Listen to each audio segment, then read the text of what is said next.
ఈరోజు భగవద్గీతలో మొట్టమొదటి అధ్యాయంలో 15వ శ్లోకానికి ప్రతిపదానికి అర్థము తాత్పర్యం తెలుసుకుందామండి. గురు బ్రహ్మ గురు విష్ణు గురుదేవ మహేశ్వర గురు సాక్షాత్ పరబ్రహ్మ తస్మై శ్రీ గురువే నమః. పాంచజన్యం ఋషికేశః దేవదత్తం ధనంజయః పౌండ్రం దద్మౌ మహాశంకం భీమకర్మ వృకోదరః. ఋషికేశః శ్రీకృష్ణుడు పాంచజన్యం అనే పేరు గల శంఖాన్ని దద్మౌ పూరించాడు. ధనంజయ అర్జునుడు దేవదత్తం అనే పేరు గల శంఖాన్ని దద్మౌ పూరించాడు.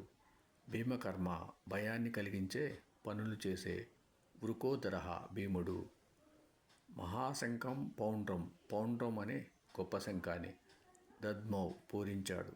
తాత్పర్యం: ఋషికేశుడు పాంచజన్యం అనే శంఖాన్ని, ధనంజయుడు దేవదత్తం అనే శంఖాన్ని, ఘోరకర్ముడైన భీముడు పౌండ్రం అనే శంఖాన్ని పూరించారు.